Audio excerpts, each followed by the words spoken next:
과연 정수기 물은 마셔도 괜찮은 것일까? 제작진은 독일 본대학 위생실험실에 검사를 의뢰하기로 했다.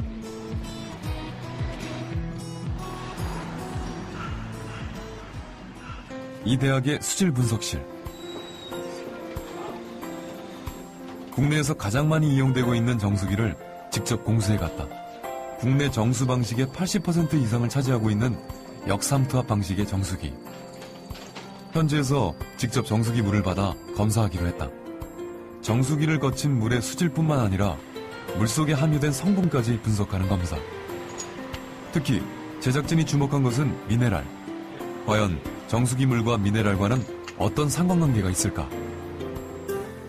Ein gutes Wasser ist ein ausreichend mineralhaltiges, wohlschmeckendes Wasser bei Temperaturen von 10 bis 12 Grad, das frei ist von Krankheitserregern und nur wenige Bakterien auch enthält, dann das auch gut schmeckt und auch klar ist. Es darf also nicht trübe sein.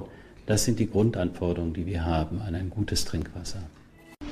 독일 본대학 수질연구소에서 검사 결과가 나왔다. 역삼투압 방식으로 정수한 물의 식수 기준 분석에 대한 결과 보고서. 박테리아와 세균 기준치를 초과했다. 무엇보다 심각한 것은 정수기 물이 미네랄이 전혀 없는 산성수라는 사실이었다. 또한 정수기 물은 독일 음용수 기준에 미달이며 장기간 섭취할 경우 건강상 문제를 일으킬 수 있다는 보고서였다. 물은 인간 생명 유지의 필수 요건. 인체에 들어간 물이 각 기관에 영향을 끼치는 데 걸리는 시간은 최소 30초에서 최대 20분.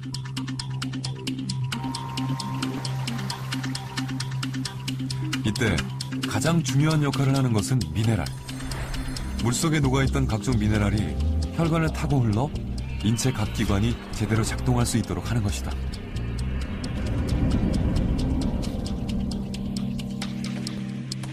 대사 과정에는 여러 가지로 촉매제들이 필요하거든요. 여러 가지 효소가 작동되기 위해서 필요한 여러 가지 그런 촉매제가 필요한데 촉매제에 상당히 많은 미네랄들이 관여하고 있습니다. 그렇다면 정수기 물과 미네랄은 어떤 관계가 있을까?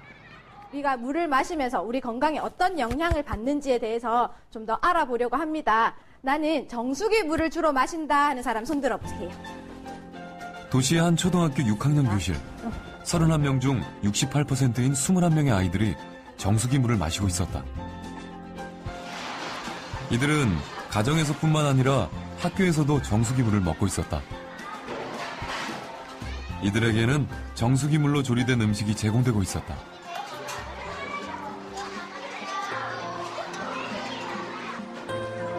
점심 식사를 마친 후 마시는 물도 정수기 물이었다.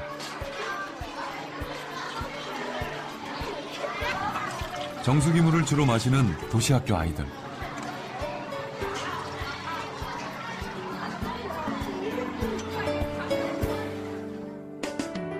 이들의 인체 내 미네랄은 어떤 상황일까? 모발 검사를 실시했다. 모발에 함유된 미네랄 성분과 양을 통해 인체 내의 미네랄 상태를 알아보는 기법이다. 인체 내에 미네랄이 부족하면 체액 속의 미네랄이 빠져나와 머리카락에 축적되는 현상에 착안한 검사 기법이다. 정수기 물을 마시는 10명의 도시학교 어린이들을 대상으로 했다.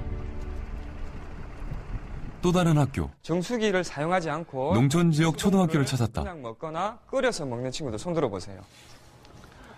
20명 중 90%인 18명이 수돗물을 마시고 있었다. 이들이 마시는 물은 산속 계곡물을 상수원으로 하는 수돗물. 학교 급식 조리에도 역시 수돗물을 이용하고 있었다. 수돗물을 이용해서 만든 음식을 먹고 역시 수돗물을 마시는 농촌 지역 어린이들. 이들의 인체 내 미네랄은 어떤 상태일까?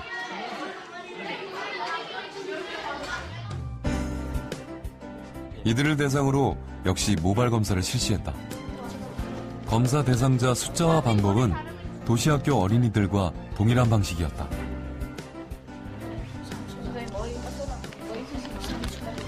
두 학교 학생의 모발 분석은 메디넥스에 의뢰했다.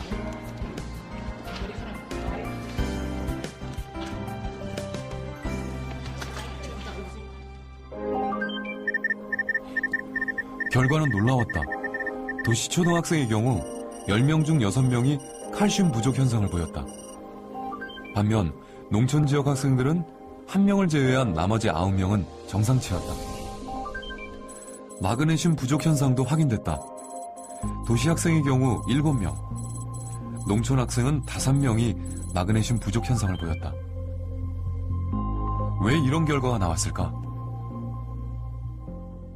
역삼투압 방식의 그 물을 먹다 보면은 미네랄 이온이 전혀 없기 때문에 칼슘이 부족하게 되고, 그 칼슘을 부족을 막아주기 위해서 조직 속에 있는 칼슘이 빼서 혈액 속으로 들어가게 되고, 그 많아진 혈액 속에 있는 칼슘이 모발에 반영되고 있기 때문에 우리 몸은 산성화됐다라고 볼 수 있는 것입니다. 그래서 이 미네랄의 중요성이 칼슘, 마그네슘, 특히 자라나는 어린애들한테 아연 이런 부분은 성장 발달에 아주 중요한 원소이기 때문에 그 자체를 검사하는 것만으로도 중요한 의미를 가질 수 있다라고 말씀드릴 수 있겠습니다. 정수기 물을 주로 마시는 도시 학생들의 미네랄 부족 현상. 이들이 마시는 정수기 물 자체에 미네랄이 부족한 것으로 추정됐다. 미네랄은 아동뿐만 아니라 태아에게도 결정적인 영향을 끼친다. 뱃속의 태아는 모체에 의해 모든 것이 결정된다. 모체의 양수 속에서 10달을 자라는 태아. 이때 태아의 성장에 필요한 모든 영양소는 모체와 연결된 탯줄로 공급받는다. 영양소는 물론 생명에 필요한 각종 미네랄 역시 탯줄로 공급받는다. 따라서 산모가 마시는 물이 태아에게 결정적인 영향을 끼치는 것이다. I would definitely not recommend that because there are studies that people drinking low mineral water have effects on their children. So they shouldn't do it. The minerals will be washed out. 출산이 임박한 임산부. 긴장 속에서 새 생명의 탄생을 기다리고 있다. 이 산모는 어떤 물을 마셨을까? 양수가 많이 부족하다 해서 그때부터 1.5리터짜리 물을 한 2병씩 정도 먹었어요. 집에 정수기가 있나요? 예, 있습니다. 정수기 물도 많이 받아 드셨겠네요. 예. 신생아실로 옮겨진 아이들. 이들에게는 위생적으로 잘 처리된 우유가 공급된다. 그런데 이 우유를 탄 물이 대부분 정수기 물, 즉 각종 미네랄이 거의 없는 물인 것이다.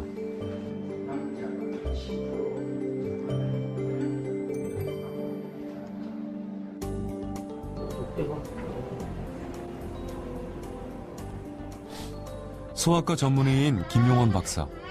그가 어린이 환자 보호자들에게 특별히 주목하고 강조하는 것이 있다. 바로 미네랄이다. 그런 어떤 역삼투 방식의 정수기 물을 계속 먹으면 필요한 미네랄이 좀 결핍되는 수가 있어요. 특히 태아와 유아에게는 물이 중요하다. 태아는 인체의 95% 이상, 성인은 70%, 그리고 노인은 약 60%가 수분으로 이루어져 있다. 우리 몸은 20-30%의 세포가 70-80%의 물 속에 떠 있다고 생각하면 되죠. 이 물이 특히 또 일정량의 미네랄이 굉장히 결핍되어 있다면 우리 신체 어떤 것보다도, 어떤 약을 먹는 것보다도, 어떤 음식을 먹는 것보다도 가장 중요한 그 요소가 될 수 있죠. 울산과학대학에 정수기 물과 수돗물의 미네랄 함유 분석을 의뢰했다. 물속에 함유된 각종 미네랄의 성분과 양을 분석할 수 있는 최첨단 분석기. 분석 결과는 예상을 뛰어넘는 것이었다. 정수기를 통과한 물은 대부분의 미네랄이 제거됐다. 정수된 물은 증류수 상태였다. Water without minerals is like rainwater or distilled water. which we for generations have known that we shouldn't drink because it drains the body of minerals in case you don't get them from other sources.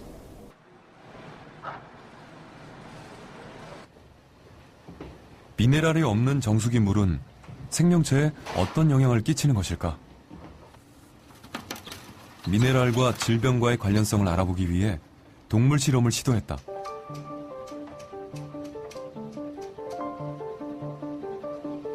실험 대상 질병은 대표적인 현대 성인병인 당뇨. 실험용 쥐에 당뇨를 유발시켰다.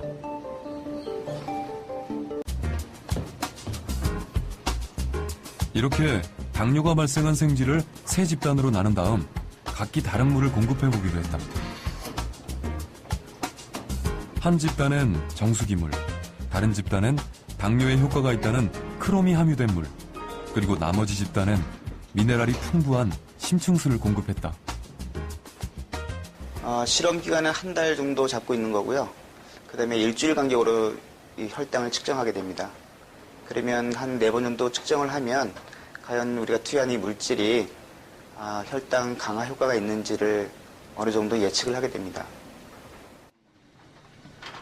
마시게 하는 물만 다를 뿐 실험 대상 쥐에게는 똑같은 먹이가 공급됐다. 4주 후 어떤 변화가 있었을까?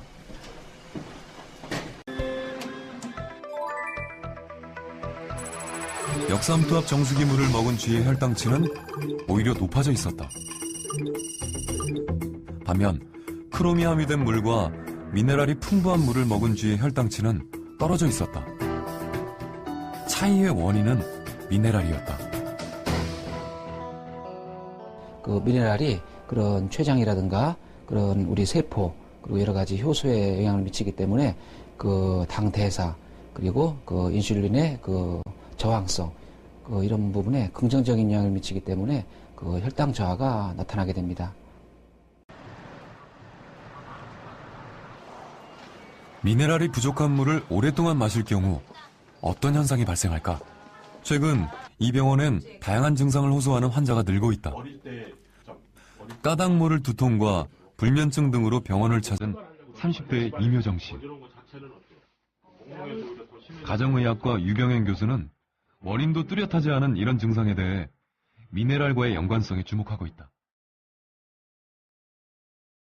이묘정 씨의 모발을 채취, 미네랄 검사를 실시했다. 검사 결과는 예상대로였다.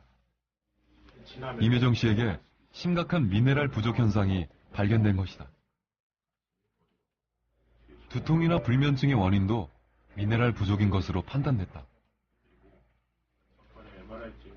마그네슘이 상대적으로 칼슘에 비해서 많이 상당히 떨어졌기 때문에 전신도 근육통이라든지 두통이라든지 이런 통증들 관련된 증상들이 많이 나타날 수가 있고 담백하고 좀 아까 얘기하는 골고루 색깔이 무지개 색깔이 있는 음식들을 천연적인 걸 섭취하는 게 제일 중요하고 미네랄이 풍부한 맹물 먹는 게 훨씬 나을 수가 있죠. 물을 많이 먹어서 절대 해될 게 없습니다.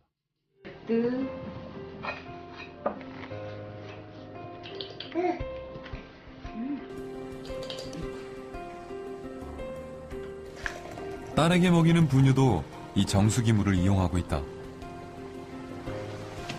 미네랄이 전혀 없는 역삼투압 방식의 정수기 물. 이 물로 탄 우유를 먹여도 괜찮은 것일까? 어른들인 경우에는 다른 반찬이라든지 다른 음식을 통해서 보충이 되지만은 특히 우유나 젖을 먹는 어린 영아들이나 그런 학동기 아이들에게 미네랄이 전혀 없는 물을 먹게 되면 여러 가지 칼슘이라든지 포타슘이라든지 또 아연, 또 철분 또는 이런 요오드 같은 우리 몸에 꼭 필요한 물질들이 상당히 결핍되기 쉽습니다. 그래서 신경 기능에 이상을 가진다든지 또는 성장에 지연을 온다든지 또는 어떤 성격의 이상 같은 걸 초래할 수도 있습니다.